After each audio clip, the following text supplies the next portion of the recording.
대방열림과 함께하는 가장 확실한 영양사 합격의 길. 영양사 강의 진행 20여 년 이상, 수많은 합격생들이 추천하는 영양사 특강, 5인의 영양사 합격 전문 교수팀, 20여 년 이상 꾸준히 보완되어 온 강의용 교재. 유사상호를 주의하세요. 대방열림. 안녕하세요. 자, 조리원리 이론 들어가도록 하겠습니다. 자, 조리원리 같은 경우에는 2교시에 들어가는 시험 문제고요. 식품학 및 조리원리 이렇게 들어가요. 그래서 들어가는 과목에서 식품학하고 그 다음에 조리원리가 들어가고 그 사이에 식품 미생물이 들어가요. 그래서 과거에는 이 문제가 50문항짜리였었는데 지금은 20문항으로 줄었어요. 그래서 이쪽에서 18문제, 19문제, 또 이쪽에서 18문제, 19문제 이렇게 나오고요.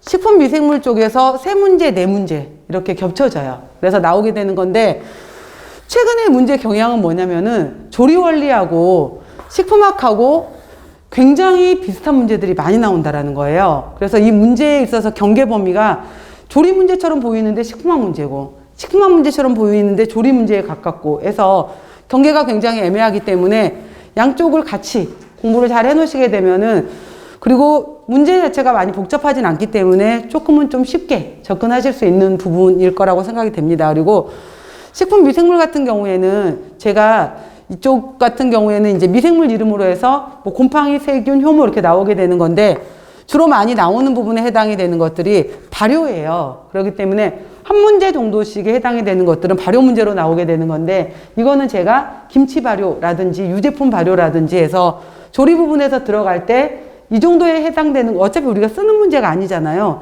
쓰는 건 아니고 눈으로 읽는 거기 때문에 뭐 철자 틀리고 이럴 건 없으니까 이 부분에 해당이 되는 것은 여러분들이 좀 익숙해지셨으면 좋겠다라고 해서 알려드릴 거예요. 그러면은 미생물 부분도 같이 조리 부분에서 발효로 해서 보시면 될 것 같습니다. 자, 조리원리 부분 같은 경우에도 지난 한 3년 정도에 걸쳐서 대략 나왔던 문항수를 좀 알려드릴게요. 보시면 1장 부분에서 조리원리의 개요라고 나와 있는데 여기 파트에서 2문제 정도, 오늘 부분이죠. 2문제 정도가 나오고요. 다음 곡류, 전분, 밀가루에 해당이 되는 부분에서 3문제 정도, 좀 많죠 비중이. 그 다음에 감자, 고구마 쪽이 서류거든요. 이 부분으로 해서 1문제가 있고요. 그 다음 4장의 당류 문제는 최근 3년간 없었어요. 당류 문제는 없었고요. 다음 육류, 가금류 부분에서 2문제, 그 다음에 어패류 부분에서 2문제, 난류 부분에서 달걀 이쪽 파트에서 2문제, 우유, 유제품 부분에서도 2문제 정도, 두류, 그 다음에 이쪽은 이제 두부 문제 이렇게 해서 또 1문제 정도, 유지류 파트에서도 2문제 정도, 채소, 과일류에서도 2문제, 해조, 버섯류 종에서도 1문제, 젤라틴 한천 쪽에서도 1문제 정도, 이렇게 해서 대략 18문제, 19문제가 왔다 갔다 하는 범위로 해서 나오게 돼요. 그래서 이렇게 쭉 조리 원리 같은 경우에는 주로 이제 외우는 문제예요. 외우는 파트다 보니까 좀 더 여러분들이 익숙하게 쉽게 접할 수 있는 부분은 조리 원리 부분이 아닐까라고 생각됩니다. 근데 역시 마찬가지로 이 부분도 외우지 않으면은 당연히 풀 수가 없겠죠. 자, 조리 원리의 개요부터 들어가 보도록 할게요. 보시면은 조리에서의 개요라고 했는데 식품과 조리라고 했잖아요. 그래서 우리가 음식을 만드는 과정에 있어서 바로 이제 조리라는 말이 나오게 되는 건데, 우리가 식품에 해당이 되는 것을 음식으로 만들 수 있는 개념에서 광범위하게 이 모든 과정에 해당이 되는 것을 보통 조리다라고 얘기를 해요. 그러면은 식품의 경우에는 식재료라는 개념이 좀 많이 포함되어 있는 거고요. 음식은 이제 바로 섭취할 수 있는 부분에 해당이 되는 거죠. 그랬을 때 조리라는 말이 들어가게 되면은 짧은 의미에 있어서는 바로 이제 대부분의 경우에 우리가 가열조리만을 많이 생각을 하게 되거든요. 근데 조리는 꼭 가열조리만 있는 거 아니잖아요. 예를 들어서 오이 같은 경우에 나는 그냥 껍질을 툭툭, 껍질만 벗겨내고, 내지는 그냥 먼지만 털어서 나는 그냥 먹겠다 이럴 수도 있는 거잖아요. 그렇기 때문에 우리가 가열조리도 있는 거지만은 조리에는 비가열조리에도 들어가게 돼요. 그죠? 그래서 가열조리, 비가열조리 이렇게 나누어지는 이제 좁은 범위에서의 조리라는 것도 있고 식품이 음식이 되는 모든 과정의 것들을 또 조리라고 보기도 하는 거예요. 그래서 이제 이러한 여러 가지 과정들에 관련된 것들을 이제 우리가 공부를 하게 되는 거겠죠. 첫 번째 과정에서 식품부터 나와 있게 되면은 식품이라는 것은 기호성과 영양소를 함유하고 있다. 화학적인 물질로 구성되어 있다. 그래서 우리가 이제 여러분들 식품학 배우시게 되면은 첫 번째가 뭐 탄소로 되어 있다, 수소로 되어 있다, 산소로 되어 있다, 단백질은 질소를 포함하고 있다. 이걸 배우시게 되는 거예요. 그래서 식품 영양학에서 바로 그래서 우리가 화학을 뺄 수가 없는 거죠. 화학 물질로 구성되어 있고요. 유해 물질이 들어있지 않은 천연물 또는 가공품으로 인간이 섭취할 수 있는 것이다. 라고 했죠. 한 가지 이상 영양소를 함유하고 있으며 유해 물질이 포함되지 않아야 된다. 라고 해서 식품의 경우에는 우리가 이렇게 얘기를 해요. 1차 기능이 있고 2차 기능이 있고 3차 기능이 있다 라고 해서 1차 기능은 지금 말한 것처럼 탄수화물, 단백질, 지방, 비타민, 무기질 이렇게 통해서 수분 여러 가지 우리 신체 대사하고 관련된 것들로 해서 이거를 먹었을 때 섭취를 했었을 때 영양적인 기능을 가질 수 있어야 돼요. 영양을 충족했어요. 그럼 두 번째 나는 이거를 구워 먹을 거야? 삶아 먹을 거야? 아니면 튀겨 먹을 거야. 조금 더 맛있게. 나는 내 기호에 맞춰서 기호적인 영양도 있었으면 좋겠어요. 그죠? 그래서 맛있게 먹고 싶은 거, 기호성을 갖는 것이 바로 2차적인 거. 기왕이면 비주얼, 눈에 봤었을 때도 예쁘게 보였으면 좋겠는 거죠. 그 다음에 3차적인 것에 해당이 되는 것이 요즘에 말하는 바로 기능성 식품이에요. 그래서 바로 3차에 해당이 되는 것들이 생리활성을 띠는 것들. 그래서 요즘에 오메가3를 섭취해. 그죠? 그래서 오메가3를 먹게 되면은, 예를 들어서 이거를 통해서 우리가 면역력이 향상이 돼. 그 다음에 뭐 항암작용이 있어. 항산화 작용이 있어. 그 다음에 노화를 억제를 해. 등등등 하게 되면서 3차 기능에 해당이 되는 것들은 바로 생리활성 기능. 채소를 많이 먹게 되면은 채소 속에 들어있는 화학물질, 피토케미칼에 해당이 되는 것들이 여러 가지 면역력을 증진하고 항암작용, 노화를 억제하더라. 이렇게 되면서 도대체 이게 식품이야? 약품이야? 그 중간 경계에 들어가 있는 여러 가지 생리활성 관련된 것들이 언급되는 것이 바로 식품의 3차적 기능이에요. 그래서 식품에서는 1차, 2차, 3차까지도 언급이 된다. 이러한 것들로 자, 이건 시험 문제 안 나와요. 그래서 이러한 것들은 그냥 일반적인 내용으로 해서 식품의 기능이다 라고 보시면 되는 거고요. 자, 그 다음 보시면은 쿠킹. 그래서 조리가 뭐야? 라고 하게 되면은 식품에 존재하는 유독하거나 좋지 않은 성분을 제거하고 안전성과 맛을 증진시켜서 섭취하도록 하는 과정이죠. 그래서 좁은 의미에서는 식품이라고 하는 소재를 먹을 수 있는 상태의 음식물로 만드는 최종 단계의 작업을 이제 조리, 마지막 단계, 주방에서 하는 작업을 말하는 거지만은 넓은 의미에서는 식사를 계획하고 선택하고 조리하고 상차림 하는 것까지 마칠 때까지의 전 과정. 우리가 보통 이 경우를 푸드 스타일리스트, 푸드 코디네이터 이런 표현을 쓰잖아요.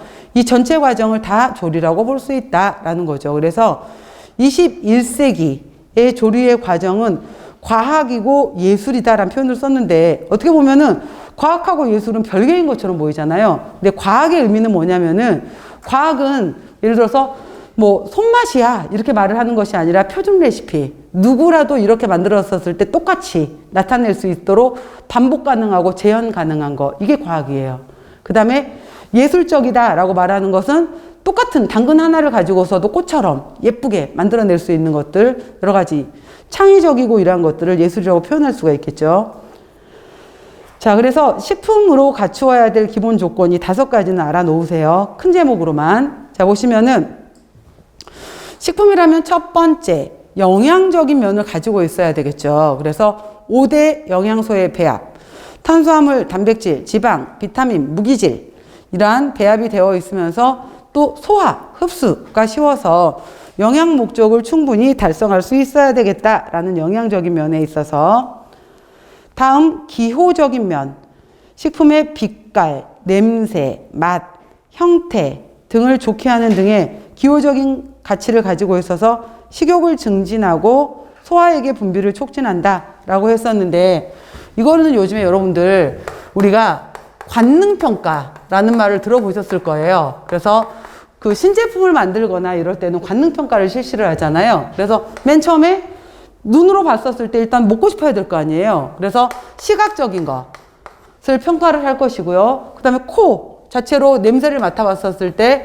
후각을 통해서 냄새를 맡아볼 수 있어요. 후각을 통해서 근데 이거 너무 역겹다 내지는 너무 아니야 뭐 이렇게 느끼는 것. 그 다음에 혀에 들어왔었을 때 단맛이 너무 센데 여러 가지 맛에 대해서. 그 다음에 또 촉각에 해당이 되는 것들, 또 혀에 닿았을 때 이거 너무 딱딱해, 너무 질겨, 너무 촉촉해, 너무 부드러워, 여러 가지 촉각적인 거.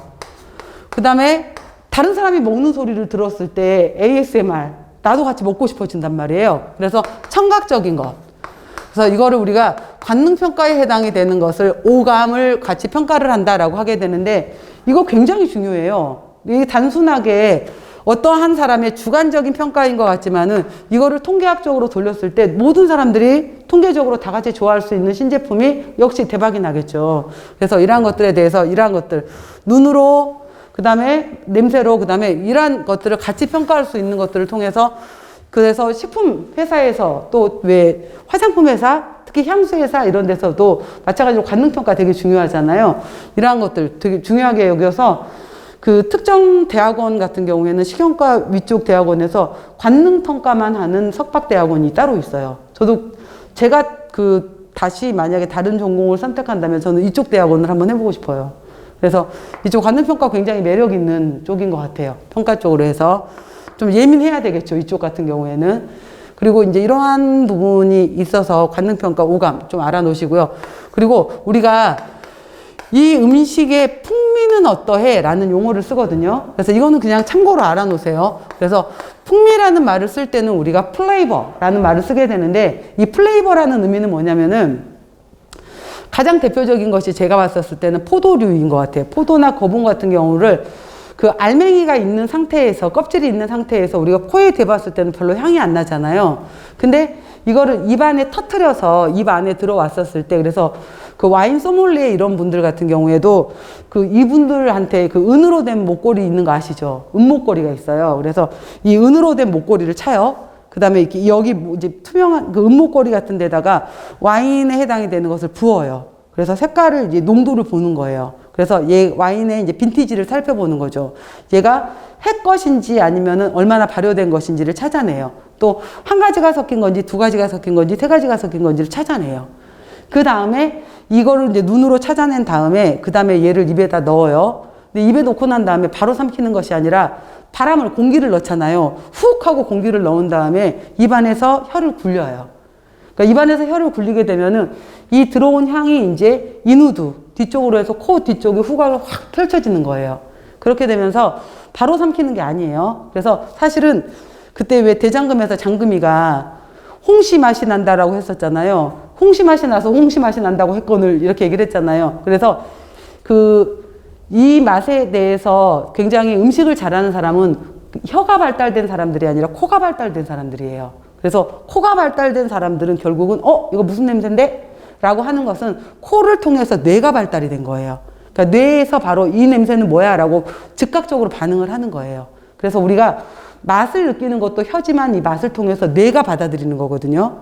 그래서 모든 신경은 다 뇌세포로 넘어가 있잖아요. 그래서 결국은 우리가 미래를 통해서 이걸 맛신경을 통해서 맛세포를 통해서 결국은 뇌가 느끼는 거예요. 냄새를 통해서 이거 무슨 냄새야? 이거 캐러멜 향인데 이거 돼지고기 냄새야. 이거 소고기 냄새야. 이거 양고기 냄새야 라고 구별하는 것도 뇌예요. 뇌에서 체계화되어 있기 때문에 바로 이러한 것들을 통해서 이게 무슨 냄새다라고 느끼는 것들. 그리고 바로 이 풍미라는 것은 그래서 단순한 냄새가 아니라 입안에 들어왔었을 때 미각, 후각, 촉각을 동시에 느끼는 것을 바로 풍미라는 용어를 써요. 그래서 풍미는 단순한 게 아니라 굉장히 다양한 용어를 사용할 때 이 음식의 풍미는 이러해, 되게 깊구나, 풍미가 굉장히 다양하구나 라고 얘기를 하는 거예요. 이러한 거에서. 그래서 이러한 것들을 우리가 관능평가라고 해요. 관능평가 혹은 감각평가라고 해서 센소리 이벨루에이션이라는 용어를 쓰기도 합니다. 자, 이러한 용어가 있다 정도 보시면 될 것 같고요. 당연히 위생적인 면에 있어서 위생이 영양적으로, 기호적으로 아무리 훌륭한 음식이라고 하더라도 위생적으로 유해하다면은 식품으로서의 가치가 없겠죠.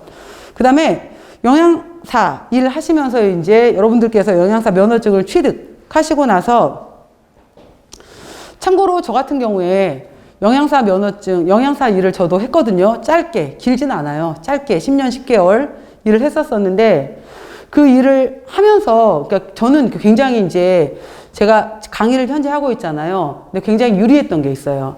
굉장히 유리한 게, 그리고 지금 제가 학원에서도 강의를 하고 있지만은 이제 상담 강의도 하고, 제가 상담도 하고, 그 다음에 기업 강의도 하고, 뭐 다양한 분야의 강의를 하거든요. 근데 이제 또 전공에서도 식사요법도 있고, 또 단체급식에서도 있었고, 또 조리도 알고 있잖아요. 그러다 보니까 보통은 전공에서 영양학만 알고 있으면 조리 쪽을 잘 몰라요. 그러는데 저는 단체급식을 해보다 보니까 또 조리도 알게 되잖아요. 그리고 영양을 알면서 식사요법도 알잖아요. 그러니까 이 다양한 분야의 상담을 할 수가 있는 거예요. 굉장히 유리하게. 근데 식품영양학 공부하실 때는 반드시 조리를 하셔야 돼요. 조리. 그리고 지금 공부하시고 계신 분들 중에서도 당연히 영양사 면허증은 취득하실 거고, 조리사 면허증이 없다라고 하시면은 올해 중에 공부하시면서 꼭 조리사 면허증 따세요. 그리고 이제 대기업 같은 경우에는 조리사 면허증을 딱히 요구하지 않는 데도 많지만은 조금 이제 경력 쌓는 것 때문에 나는 중소기업 정도부터 먼저 경력을 쌓을 거야 라고 하게 되면은 거기는 반드시 조리사 면허증을 요구를 해요. 그래서 물론 그 주방장이라든지 참모님들 더 음식 잘하시는 분들 많아요. 근데 조건 때문에, 면허증이라는 조건 때문에 이걸 갖고 있는 사람이 필요하거든요. 그래서 그것 때문에 그거를 따로따로 있는 사람을 뽑는 것보다 이 사람이 영양사면서 조리사 면허증까지 같이 갖고 있는 사람이 더 유리하거든요. 그래서 이 영양사한테 조리사적인 스킬을 원하는 게 아니에요. 그렇지만 이 사람이 그걸 있기를 원해요. 그러니까 만약에 없으시면은 조리사 면허증 올해 같이 따놓으세요. 아직 준비하시면서 없으시면은 따놓으시는 게 좋아요. 그리고 조리사 면허증이 과거보다 굉장히 어려워졌더라고요. 그 이유가 또 뭐였냐면은 예전에 제가 땄었을 때는 그냥 이론 시험 하나만 봐놓고 나면은 어떤 그 종류도 상관없었는데, 지금은 한식은 한식 이론 시험을 봐야 되고요. 양식은 양식 시험을 봐야 돼요. 근데 시험 문제가 생각보다 굉장히 어렵더라고요. 근데 지금 여러분들이 영양사 시험 공부를 하시면서 위생학 공부, 그러니까 그 식품위생도 공부하시지, 식품화학 공부도 하지, 조리 공부도 하지, 그러면은 이거 공부하면서 이론 공부하기 되게 쉬워요. 현재 같이 공부를 해버리면은. 그러니까 지금 딸 때 같이 따는 게 좋아요. 근데 조리사 면허 같은 경우에는 실제로 실기시험에서는 칼질, 스킬이 안 되면 못 따요. 시간 내에 이걸 끝낼 수가 없어요. 시간 때문에. 그래서 굉장히 이제 또 스킬적인 면도 들어가게 되는 건데, 왜 조리사 면허증이 중요하냐면은 바로 내가 음식을 할 수 있어야지 나중에 조리원들 작업 관리할 때 이 음식 메뉴를 생각을 하면서, 아, 여기에 번철이 들어가, 여기에 튀김기가 들어가, 여기에 후라이팬이 들어가, 여기에 볶음기가 들어가, 그러면 조리기구가 동시에 겹치지 않는 걸 생각할 수가 있어요. 근데 내가 이 조리에 대해서 알지 못하잖아요. 그러면은 여기에 칼이 몇 개나 들어가는지, 어떤 조리기구가 동시에 들어가는지 그 계산을 못 해요. 그래서 조리를 할 줄 알아야 돼. 직접 나가서 그 영양사들이 나가서 조리해, 이게 아니라니까. 조리 일정표라든지 이런 걸 짜려면은 그래서 조리에 대해서 알고 있어야 되는 거예요. 그래서 저도 이제 학생들 실습지도 이런 거 나가게 되면은, 우리도 이제 실습 나가야 되잖아요. 2주간 나가시면은 학생들이 전화 와요. 교수님, 여기 실습 나왔더니 저한테 김밥 썰으래요. 저한테 맨날 보존식 담으래요. 저한테 와서 오늘 하루 종일 저 튀김기 앞에서 튀김 튀겼어요. 제가 이거 하는 거 맞아요? 저한테 식판 나르래요. 저한테 수저 닦으래요. 이렇게 이제 막 하소연하면서 전화 올 때도 있어요. 학생들 중에서. 근데 이걸 2주 내내 하면 문제가 되지. 당연히 문제가 되는데 하루 정도는 해도 돼요. 그래야지 조리원 여사님들이 얼마나 힘든지, 식판 10개만 들어도 얼마나 무거운지, 그 다음에 그 앞치마, 전체 앞치마 입고 나서 서 있는 게 얼마나 더운지, 식기세척기 앞에 뜨거운 열기 앞에 서 있었을 때 얼마나 땀이 뻘뻘 나는지 그거 안 겪어보면 몰라요. 그래서 그거 알아야지 나중에 조리 일정표 짜거나 이랬을 때 같이 이해할 수 있거든요. 그래서 해도 되고 충분히 이해하고 나중에 그분들 일정표 짤 때 니들이 이해해주면 돼. 그러니까 그거 갖고 뭐라 그러지 마. 이렇게 저는 이제 얘기를 하거든요, 학생들한테. 물론 그거 자체가 니들 일은 아니야 라고 얘기는 하지만은, 그래서 그런 면에서 조리 부분도 여러분들이 그래서 알아야 된다는 거예요. 그럼 그건 내 일이 아니야, 이게 아니라. 그래서 조리사 면허증 없으신 분들은 꼭 따셔야 돼요. 해놓으세요. 같이 요구합니다. 취업하시려면은. 그리고 최소한 그 2년, 3년 정도의 경력을 가져놔야지 나중에 결혼하고 아이 낳고 한 다음에 경력 단절이 됐다가 다시 일을 나가시더라도 3년 이상 정도, 2, 3년 정도 일을 해놓으면 다시 일할 수가 있어요. 근데 그 짧게, 그 전에 일이 없으면 일하기가 힘들어요. 그러니까 조금 급여가 작더라도 아무튼 작은 업체는 같이 두 가지가 동시에 있는 걸 원해요. 그러니까 올해 중에 다 딴다 생각하시면서 시작하세요. 자, 없으신 분들은. 그래서 위생적, 경제적인 거 같이 보셔야 되고요. 그래서 경제적이면 왜 얘기했냐면 단가 맞추는 거 진짜 어렵거든요. 단가.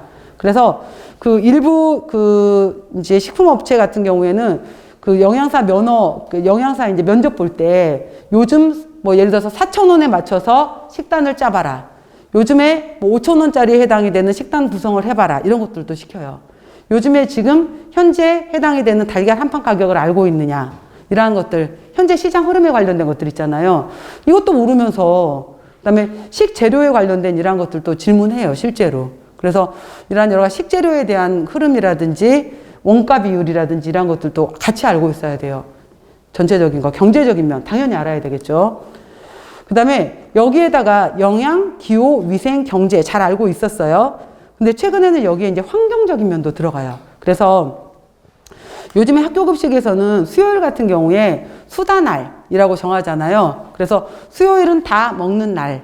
그래서 보통 이제 수요일 메뉴는 하나짜리 메뉴, 비빔밥 내지는 뭐 우동, 뭐 내지는 이렇게 해서 아이들이 좋아하는 기호 메뉴들이 굉장히 많이 들어가요.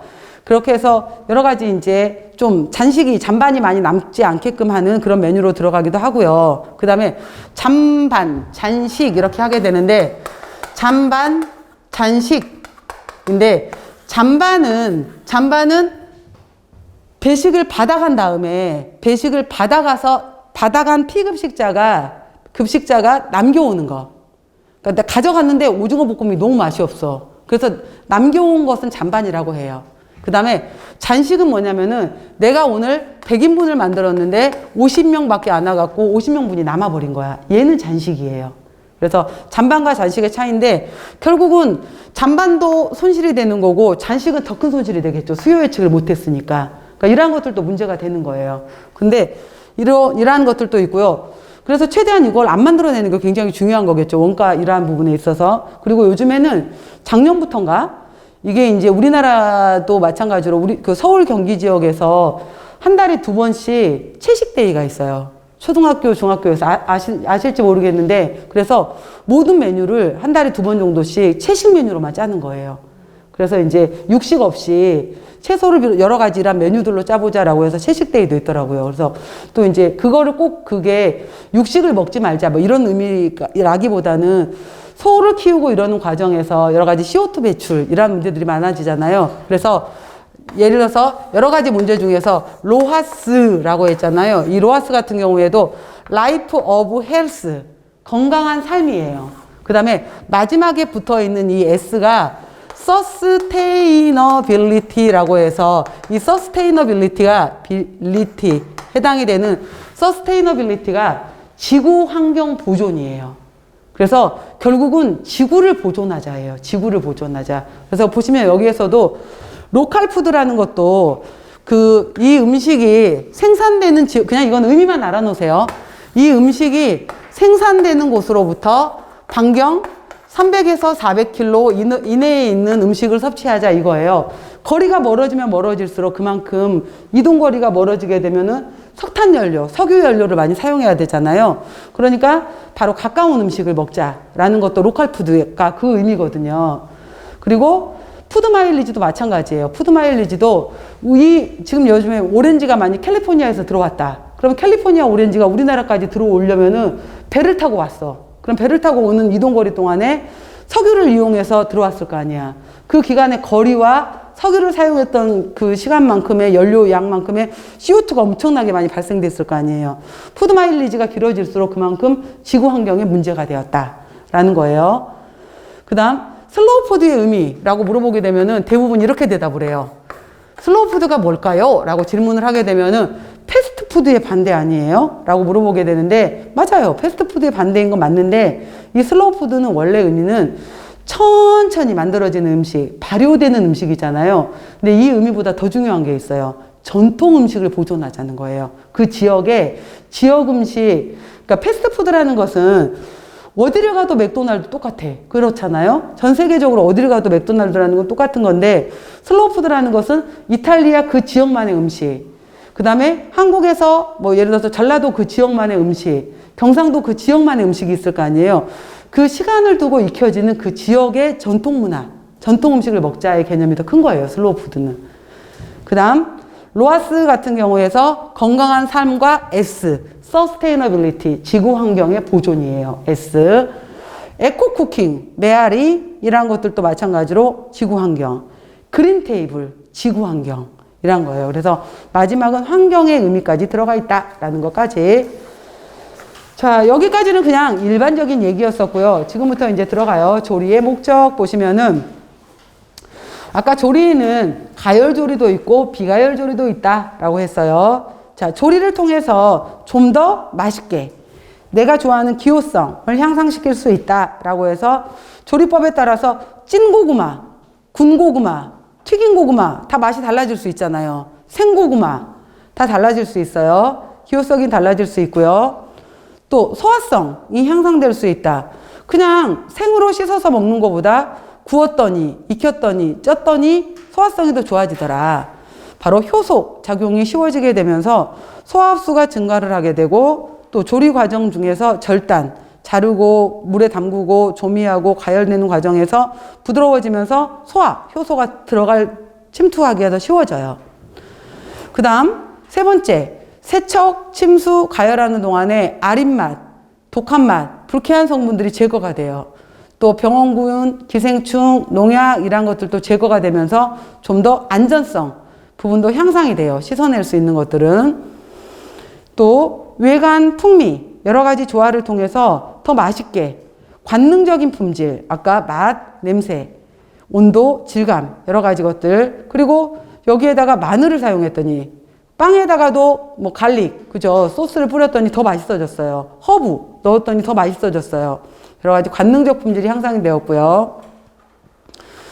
영양가의 보존 혹은 향상이라고 얘기했는데, 자, 식품 그 자체에 포함된 영양소가 파괴되지 않도록 하면서 단일 식품보다는 양념이나 부재료를 첨가시킴으로써 영양가를 높인다라고 했는데, 이거는 여러분들이 이제 영양학 시간에 아미노산의 보존 효과 내지는 아미노산의 보완 효과 이런 게 있는데, 예를 들어서 콩, 밥으로 먹게 되면은 밥에는 쌀 같은 경우에는 우리가 아미노산 중에서 부족하기 때문에 밖에서 먹어야 되는 아미노산이 필수 아미노산이거든요. 필수 아미노산 중에서 제일 부족한 아미노산을 제한 아미노산이라고 해요. 제1 제한 아미노산. 곡류에서 가장 부족한 제1 제한 아미노산이 리신이에요. 콩은 대체적으로 필수 아미노산을 많이 갖고 있는데 그 중에서도 부족한 게 메티오닌이에요. 그러면은 두 가지를 같이 콩하고 밥하고 섞어서 먹어주게 되면은 메티오닌은 밥이 채워줘요. 리신은 콩이 채워줘요. 그러면 콩밥을 먹게 되면은 서로 부족한 것을 다 채워줄 수가 있는 거예요. 그럼 콩밥은 모든 필수 아미노산을 다 갖고 있네? 이런 식으로 해서 약간 부족된 것들을 서로 채워줄 수 있다 이 말이에요. 그리고 왜 우리 다음번에 배우겠지만은 옥수수 같은 경우에는 특히 이제 제인이라는 단백질을 가지고 있게 되는데, 이 옥수수에 들어있는 제인 단백질은 트립토판이 부족해요. 그래서 이 단백질을 너무 오랫동안 먹게 되면은 들어보셨을 거예요. 여러분들 펠라그라에 걸리게 된다라는 말 들어본 적 있죠. 근데 이게 너무 부족해? 그러면은 얘만 먹는 것보다는 여기에다가 옥수수 알갱이에다가 달걀 볶음밥 식으로 해서 넣어주게 되면은 달걀이 이 부족한 것을 채워주는 거예요. 이런 식으로 해서 섞어 먹었을 때 같이 또 채워주는 효과가 있는 것들을 서로 부족한 부분들을 보완해 준다든지 이러한 것들이 있다라는 거. 또 조리를 통해서 좀 더 우리가 뭐 말렸다, 장아찌를 만들었다, 자반을 만들었다 이렇게 하게 되면은 저장성을 향상시킬 수 있고 또 여러 가지 상태로 다양성을 또 조리에 줄 수 있더라라고 해서 조리의 목적은 봐놓으세요. 큰 제목으로만. 자, 첫 번째가 뭐다? 기호성의 향상. 두 번째는 소화성의 향상. 세 번째는 안전성의 향상. 네 번째는 외관 풍미의 증진. 다섯 번째 영양가 보존 및 향상. 마지막 여섯 번째는 저장성과 다양성. 자, 이러한 것들이 바로 조리의 목적이다. 이렇게 보시면 돼요. 조리의 기초과학에서 첫 번째 나오는 것이 물이에요. 여러분들이 아마 식품학 배우시면서 가장 첫 번째 나왔던 게 물이었잖아요. 마찬가지로 조리에서도 첫 번째 나오는 게 물이에요. 조리에 물하고 열이 들어가거든요. 그래서 조리 시간에도 물과 열이 나와요. 물, 열이 나올 거예요. 그래서 식품 속에 물 이랬죠. 그래서 물은 먼저 첫 번째 뭔가를 끄집어내는 용출, 익스트랙션. 재료 중에 성분이 용매로 녹아 나오는 현상을 우리가 용출, 익스트랙션, 빠져나오는 현상을 용출이라고 한다라고 했고요. 두 번째, 삼투압 현상도 있다라고 했어요. 자, 삼투압 현상은 뭐였었냐면은 초등학교 때 아마 이러한 수조에다가 중간에 반투막을 놓고 난 다음에 똑같이 물을 넣어요. 같은 높이로 물을 넣어. 그 다음에 같은 높이에 있었던 데다가 반투막을 넣어요. 이쪽은 맹물이고요. 예를 들어서 이쪽에 해당이 되는 데는 20% 소금물을 넣어요. 소금물을 넣게 되면은 여기는 0%, 여기 20%짜리 해당이 되는 소금물이었잖아요. 그러면은 물의 높이가 달라져요. 여기 있는 물이 이렇게 줄어들고 이쪽 물의 높이는 이렇게 올라가요. 그래서 여기 있는 물이 여기로 빨려 들어가게 되면서 물 높이가 서로 달라지게 돼요. 이런 식으로 해서 즉 여기가 저농도고 여기가 고농도였었잖아요. 그래서 저에 있었던 물이 그쪽으로 빠져나가는 현상을 우리가 바로 삼투 현상이라고 하는 거예요. 자, 이걸 좀 더 쉽게 기억을 하시려면 어떻게 기억하시면 되냐면은 조리에서는 바로 이거예요. 배춧잎이 있었을 때 배추에다가 우리가 소금을 뿌리잖아요. 소금을 뿌렸을 때 바깥쪽에 소금에 해당이 되는 데가 고농도, 배추 안쪽은 상대적으로 저농도가 되는 거잖아요. 자, 배추 절인다 라고 했었을 때 배추에 있는 물이 바깥쪽 소금 쪽으로 빠져나가는 거잖아요. 그래서 쉽게 그냥 배추에 소금 뿌렸을 때 배추에 있는 물이 바깥쪽으로 빠져나가지 저에서 고로 물이 빠져나가는구나. 그걸 삼투라고 해 라는 거예요. 삼투 현상. 저에서 고로 물이 빠져나가요.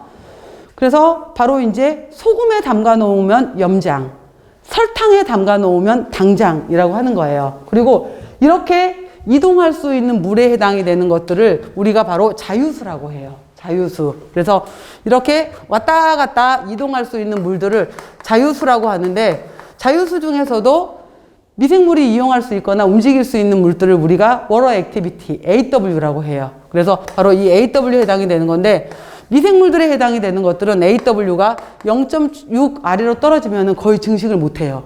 수분 활성도가 0.6 아래로 떨어지면 증식을 못하게 되는데 바로 염장, 소금에 절여본다든지 당장, 설탕에 절여버린다든지 하게 되면은 수분 활성도 AW가 떨어져 버리게 되면서 오랫동안 바로 우리가 잼젤리 만들어서 바로 젓갈 만들어서 자반 만들어서 오랫동안 보존할 수 있는 원리가 되는 거예요. 자, 여기서 중요한 거는 수분 활성도를 낮추었다, 삼투를 시켰다, AW를 저하시켰다 이렇게 이제 정리를 하시면 돼요. AW 저하, 염장법, 당장법. 자, 축화, 슈링키지라고 했는데 건조예요, 건조. 건조에 해당이 되는 건데 식품을 가공 저장하기 위해서 자연 건조, 인공 건조에 의해서 수분을 증발시키면 수분 함량이 감소된다라고 했는데 슈링키지의 가장 대표적인 예가 뭐냐면은 라면 스프예요.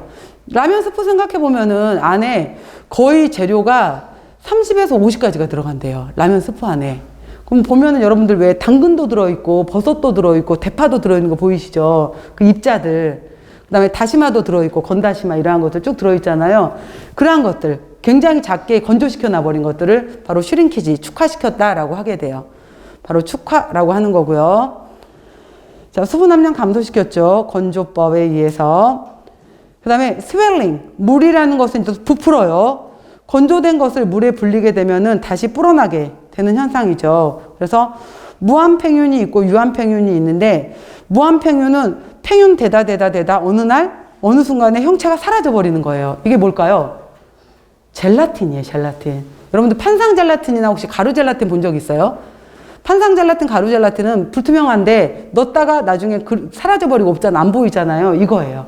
이렇게 형태가 사라지는 것은 무한팽윤이라고 표현할 수가 있고요. 근데 미역, 다시마, 콩, 버섯 이런 것들은 늘어나다가 어느 정도 늘어나지 한정없이 늘어나진 않잖아요. 보통 이제 미역 다시마 같은 경우에는 6배, 7배 정도 늘어난다 이렇게 보는 거거든요. 그 정도 늘어나는 것들을 유한팽윤이라고 얘기를 해요.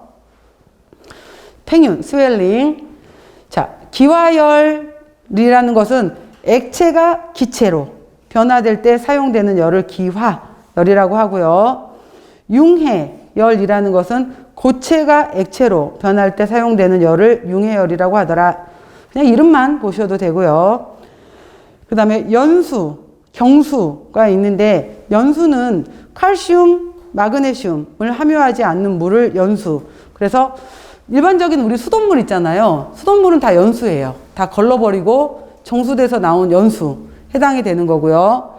그 다음에 지금은 시골에 내려가도 웬만하면 다 수돗물 사용하잖아요. 근데 예전에 시골의 지하수라든지 시골에 있는 지하수가 통과하는 물이 시냇물이잖아요. 여기에다가 똑같은 샴푸를 가지고서 머리를 감면 머리카락이 뻑뻑해져요. 그게 바로 이제 경수라서 그런 거예요. 그 지하수에 해당이 되는 물에는 칼슘, 마그네슘을 가지고 있어요. 그래서 칼슘, 마그네슘류를 다량 함유한 물로 단백질과 결합해서 단단하게 변성시킬 수 있어요. 여러분들 칼슘 동굴이 뭐예요? 그 칼슘에 해당이 되는 동굴 같은 경우에는 올라가면은 이 동굴에서 칼슘에 해당이 되는 입자가 뚝뚝뚝뚝 떨어져서 계속해서 이렇게 붙잖아요. 그래서 종유석, 종주석 이렇게 있는 것들 기억나시죠? 그래서 왜 우리나라 지역에서는 저쪽에 그 충북 제천 고수동굴, 그 다음에 강원도 쪽에 가시면은 뭐 환송굴 이런 데 가시면은 그쪽의 동굴들이 전부 다 이러한 칼슘 동굴이거든요. 그래서 여러 가지 형태들 이루고 있잖아요. 그래서 거기에는 천연에 해당이 되는 지하수에 칼슘이 섞여 있는 거예요. 그리고 그 사이판부터 시작해서 남태평양 이런 데 가시게 되면은 거기 산호 있잖아요. 산호. 그 산호에 해당이 되는 것들도 전부 다 칼슘이에요.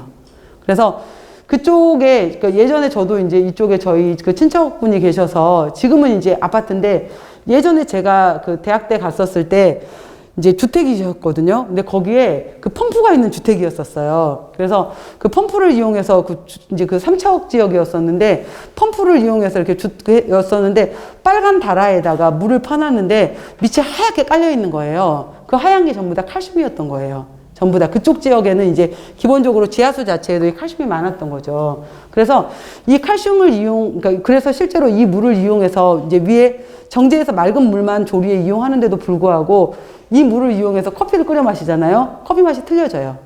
그리고 커피 속에 들어있는 탄닌하고 그래서 우리가 그 사이판이나 이런 데 여행 갔었을 때 반드시 그 편의점에서 물 사서 드셔야지 그 수돗물 드시면 안 돼요라고 하는 것 중에 하나가 이 칼슘하고 탄닌 성분들하고 만나서 결석을 만들어 버려요. 그래서 급성 결석을 만들어서 신장 결석을 유도할 수가 있거든요. 그래서 그 지역 사람들은 어느 정도 이제 내성이 생길 수 있지만은 관광객들은 급하게 먹으면은 결석을 유발해요. 그래서 맛이 달라지는 것들인데 바로 단백질이란 것들이 칼슘하고 만나서 결석을 만들어 버릴 수 있어요.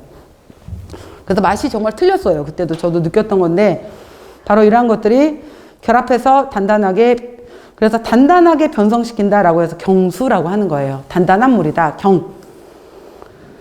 자, 이것들은 일반적인 내용이고요. 식품화학 시간에서도 중요하게 나왔겠지만은 식품의 물에서 결합수와 자류수 구별하는 거 되게 중요해요. 그래서 결합수는 무엇인가와 결합되어 있다. 이온 결합되어 있는 것들이 많아요. 그래서 바운디드라고도 표현하고요. 결합되어 있는 물, 바운드 워러라고 했죠. 그래서 얘네들은 꽉 결합되어 있기 때문에 어떤 거에 잘 녹아 나오지도 못해요. 그래서 용매로 작용할 수가 없어요. 그리고 얘네들은 0도 아래에서도 냉동실에서도 안 얼어요. 심지어 마이너스 40도 가까이 돼야지 얼어요. 그리고 수증기로도 날아가지도 못해요. 꽉 결합되어 있기 때문에. 그래서 수증기로도 날아가지 못하기 때문에 수증기압에 관여하지 않는다라고 한 거예요. 날아가지 못하기 때문에.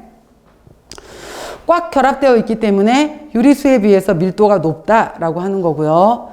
이 결합수의 물들은 효소 활성, 곰팡이의 생육, 그 다음에 여러 가지 화학작용 이런 데 전혀 이용되지 못해요. 우리가 쌀이나 밀가루 속에 수분 함량이 한 13에서 15% 정도 들어있거든요. 근데 우리가 쌀을 꽉 짠다고 해서 물 나오지 않잖아요. 이러한 물들은 그 안에 들어있는 성분들하고 완전 결합되어 있는 물인 거예요. 그래서 이러한 물들을 결합수라고 한다. 다음 유리수라고도 하고요. 프리워터, 자유수라고도 해요.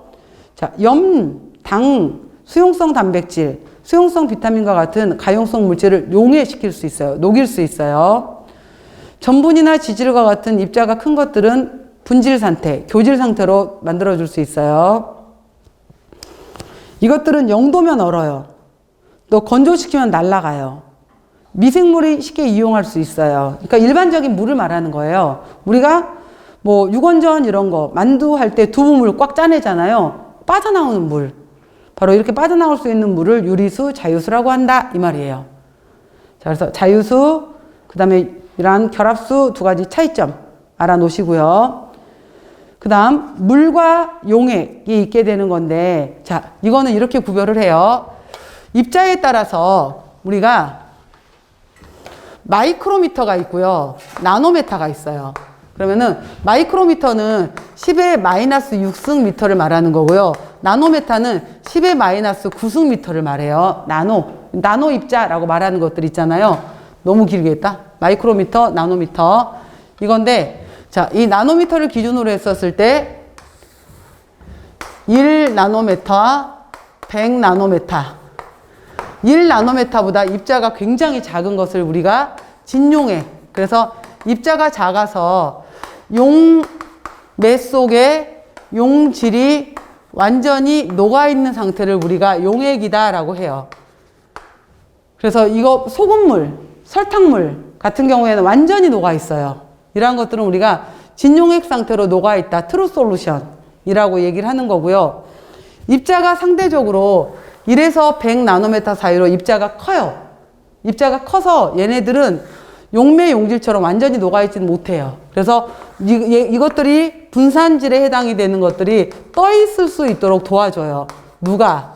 분산매가. 그래서 분산매의 분산질이 떠 있을 수 있도록 도와주는 것을 우리가 바로 두 번째 단계에 해당이 되고, 분산매의 분산질이 떠 있을 수 있도록 도와주는 이 상태를 우리가 교질 용액이다 라고 얘기를 해요. 이때를 교질 용액이라고도 얘기를 하고, 같은 말로 얘를 콜로이드 상태다 라고 얘기를 해요. 교질 용액, 콜로이드 상태다 얘기해요. 분산매 분산질.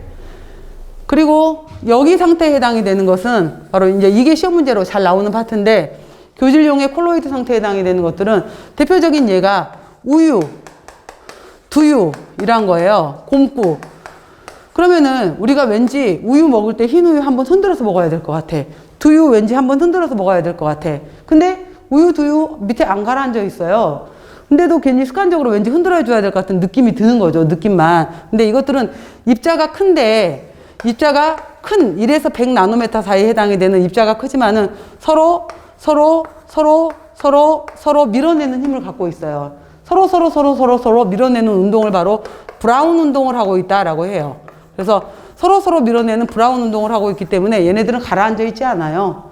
바로 이거를 우리가 교질 용액 상태의 가장 중요한 특징 중에 하나예요. 브라운 운동을 하고 있다라는 거. 그 다음에 입자가 너무 커. 100나노메타 이상이야 라고 하게 되면은 이것들은 가라앉아 버려요. 이것들을 가라앉아서 아래로 가라앉아 버리고 뿌옇게 있는 것을 우리가 현타객이라고 얘기하는 거예요. 뿌옇게 있는 것들을. 그래서 이 현타객 같은 경우에 대표적인 예는 뭐냐면은, 왜 우리가 된장국 뜬 다음에 시간 지나고 나면은 아래쪽에 건더기하고 맑은 물하고 분리돼 버리잖아요. 미숫가루 타고 난 다음에 흔들고 나서 조금 시간 지나고 나서 봤더니 미숫가루 가루하고 윗물하고 분리돼 버리잖아요. 그런 식으로 분리돼 버리는 거. 그거를 뿌연 상태에서는 현타객이라고 해요. 부유 상태. 이걸 입자가 큰 것들. 자, 이거 이제 제가 먼저 설명을 했고요. 봐볼게요.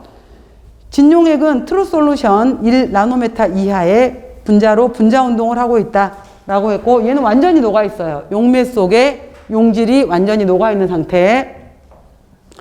소금, 설탕, 수용성 비타민, 무기질처럼 분자량이 비교적 적은 물질들을 용해시킨 것이고요. 교질 용액은 일명 콜로이드 상태다라고 얘기를 해요. 그래서 1에서 100나노메타 정도의 입자 크기를 갖고 있고요. 브라운 운동으로 서로 밀어내고 있어요. 그래서 가라앉지 않아요. 분산매, 분산질이 떠 있는 상태고요. 대표적인 예는 우유, 곰국, 두유 이런 것들.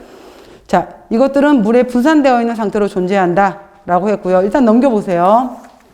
현탁액에 해당이 되는 것은 100나노메타 이상으로 해서 중력에 작용을 받아요. 그래서 현탁액은 입자가 매우 크거나 복잡해서 수분에 용해되지 않거나 쉽게 가라앉는다. 그래서 냉수에 탄 전분, 물 전분 만들 때 위아래로 분리가 되는 거, 이러한 것들, 아까 제가 미숫가루 물 타놓은 거, 된장국 떠놓고 나면 시간 지나면 분리돼 버리는 거, 이러한 것들 현탁액이라고 한다라고 했어요. 자, 앞에 이해 봐보세요. 콜로이드 용액의 안정성에서 다음번에 이제 우리가 이 토마토 수프는 우유 배울 때 나올 거예요. 우유. 그래서 이 토마토 습을 내가 직접 한번 만들어 보고 싶어 라고 할 때 우리가 습을 만드는데 여러분들 수프에서 덩어리 지면 안 좋겠죠. 그러면은 근데 이 토마토하고 우유를 동시에 넣어 버리잖아요. 그러면은 토마토의 산 때문에 우유가 덩어리져 버릴 수가 있어요. 따로따로 만들어 줘야 돼요. 그래서 화이트 소스를 먼저 만들고 나서 나중에 우유가 들어가야 돼요. 동시에 들어가면 안 돼요. 그래서 화이트 소스를 먼저 만들어요. 화이트 소스는 밀가루하고 버터를 볶아서 룰을 만들어요. 룰을 만들고 나서 우유를 넣어서 화이트 소스를 만든 다음에 토마토가 나중에 들어가면 돼요. 자, 그래서 화이트 소스에 침수성 전분하고 단백질이 들어가면은 카제인 분자를 둘러싸서 합쳐지는 것을 방해해 주는 것이 바로 콜로이드 용액의 안정성이고요. 아이스크림 만들 때도 젤라틴이 들어가게 되면은 단백질의 응고를 방지해서 부드러운 제품을 만들 수 있는 것도 콜로이드 용액의 안정성이고요. 소스 만들 때 물 전분을 사용해서 들어가지 않고 혹시 넣었는지 모르겠는데 그냥 만약에 지금은 정말 요즘 여러분들 왜 카레 만들어 보셨으면 아시겠지만은 지금 카레 같은 경우에는 부글부글 끓고 있을 때 카레 가루를 넣어도 다 흩어져요. 근데 옛날 카레 같은 경우에는 끓고 있는 상태에서 카레 가루 넣어버리잖아. 그럼 덩어리 져버리던 거 아시죠? 해보신 적 있어요? 그리고 뭐 호박죽을 끓이거나 이랬을 때 쌀 전분을 넣거나 밀가루 전분을 넣었을 때도 풀어서 넣어야지. 안 풀어서 넣고 그냥 가루채 넣어버리게 되면은 덩어리 져버리고 안에 밀가루는 하나도 안 익어 있고 이거 있잖아요. 그 얘기예요. 그래서 다 풀어서 먼저 냉수에 넣어서 물 전분을 만든 다음에 그 다음에 그러니까 여기 좀 풀을 쓰거나 소스를 만들 때 전분은 먼저 찬물에 풀어서 물 전분을 만들어서 사용해야지 쉽게 호화가 되면서 균일한 질감을 갖는다라는 거예요. 그냥 가루채 넣어버리게 되면 겉만 호화가 되고 안에 덩어리는 그대로 남아있어요. 자, 그래서 그냥 이러한 특징들이 있다로 보시면 돼요. 그래서 여기까지인데 제가 이제 유화액은 바로 뒤에 다시 연결해서 설명할 건데 마저 설명할게요. 자, 유화액 보시면은 자, 진용액, 교질용액, 현탁액 설명했고요. 유화액은 뭐냐면은 유화액은 물하고 기름인데 물하고 기름은 만날 수 있어요, 없어요? 없죠. 만날 수 없는 물하고 기름인데 이거예요. 자, 어떤 것은 근데 얘네들이 만나려면은 친숙기하고 소숙기를 동시에 만나게 해주는 어떠한 연결제가 있어야 돼요. 얘를 우리가 유화제라고 하게 돼요. 그래서 우리가 마요네즈 만들 때 기름도 들어가고 그 다음에 뭐죠? 그 식초도 들어가는데 이걸 동시에 만나게 해줄 수 있는 것이 바로 계란 노른자잖아요. 계란 노른자의 누구가? 바로 계란 노른자에 들어있는 레시틴이라는 성분이 유화제로 작용을 하는 거예요. 그러니까 레시틴 같은 경우에가 여러분들 나중에 이제 식품학 배우시면은 어떻게 배우실 거냐면은 레시틴을 포스파티딜 콜린이라고 배우실 거예요. 레시틴 성분을 포스파티딜 콜린이라고 배우실 텐데 얘는 어떻게 생겼냐면은 포스파티딜 콜린은 글리세롤이라는 구조에서 지방산 이렇게 구조를 갖고 있고요. 그 다음에 이렇게 지방산 두 개가 결합되어 있고 이렇게 결합되어 있고 여기에 이렇게 인산기가 결합되어 있는 형태에다가 여기다가 콜린이 이렇게 결합되어 있는 이 구조가 레시틴의 구조예요. 그러면은 레시틴 같은 경우에는 이 두 군데는 나는 기름이 더 좋아. 이렇게 두 군데는 나는 물이 더 좋아. 이거예요. 그래서 우리가 아까 제가 동그라미 이렇게 뾰족하게 표현을 했는데 동그라미 쪽은 나는 물하고 만날 거야. 뾰족한 쪽은 나는 기름하고 만날 거야. 이거예요. 그래서 바로 물하고 만나는 것을 좋아하는 쪽도 있고 기름하고 만나는 것을 좋아하는 쪽도 있다. 이거예요. 그래서 바로 이 유화액 상태 같은 경우에는 뾰족에 해당이 되는 것이 안으로 들어가고 동글동글이 밖으로 나오는 경우도 있어요. 반대로 동글동글에 해당이 되는 것이 안으로 들어가고 뾰족이 밖으로 나오는 경우도 있어요. 두 가지 형태로. 그러면은 이 동글동글에 해당이 되는 것이 아까 제가 동그라미 쪽이 물이라 그랬잖아요. 여기는 물이고 여기는 기름이야. 여기는 기름이고 여기는 물이야. 그러면 이거는 뭐라고 읽냐면은 기름이 물 속에 들어있네 이거예요. 그래서 오일이 물 속에 들어있네 이거예요. 이거는 물이 기름 속에 들어있네 이거예요. 그래서 얘를 우리가 수중 유적형 이렇게 읽는 거고 얘를 유중 수적형 이렇게 읽는 거예요. 들어본 적 있죠? 그래서 바로 이제 물 속에 기름이 들어있네. 기름 속에 물이 들어있네. 이거예요. 그래서 물하고 기름을 갖고 있는 것들 중에서 대표적인 게 바로 우유야, 우유. 우유 같은 경우에도 87%의 물과 3 내지 4%의 지방을 갖고 있잖아요. 근데 우리 눈에 우유 속에 기름 있구나라고 본 적 있어요? 없잖아. 눈에 안 보여. 잘 섞여 있으니까. 바로 잘 섞여 있게 되는 건데 우유 속에 들어있는 것도 바로 수중 유적형이에요. 마요네즈 수중 유적형이에요. 그리고 바로 유중 수적형의 형태를 갖고 있는 것은 딱 두 가지야. 버터. 그리고 이 버터가 너무 비싸. 이 버터의 대용품으로 만든 게 누구예요? 마가린. 그래서 버터하고 마가린 이 딱 두 가지만 유중 수적형이고 그 외 나머지 건 전부 다 수중 유적형이에요. 샐러드 드레싱, 마요네즈, 우유, 생크림 전부 다 수중 유적형. 이거 두 개. 버터 마가린만 빼고 나서 버터 마가린 100% 지방 아니야. 80% 지방에 16% 물 갖고 있어요. 그래서 버터는 튀김으로 사용 못해. 버터 마가린은 쇼트닝은 100% 지방이기 때문에 튀길 수 있어.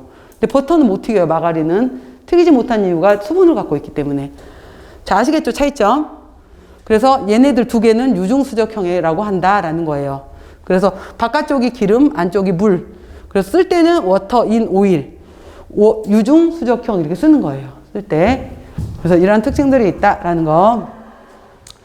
그래서 버터 마가린. 그래서 유화액은 교제용액에 속할 수도 있지만 이것들은 물 기름 자체가 섞일 수 없는 거기 때문에 섞일 수 없다라는 것 때문에 또 다른 영역으로 유화액이라고 해서 분류를 한다라는 거예요. 자, 일단 여기까지 먼저 설명드리고 잠깐 쉬는 시간 갖도록 할게요.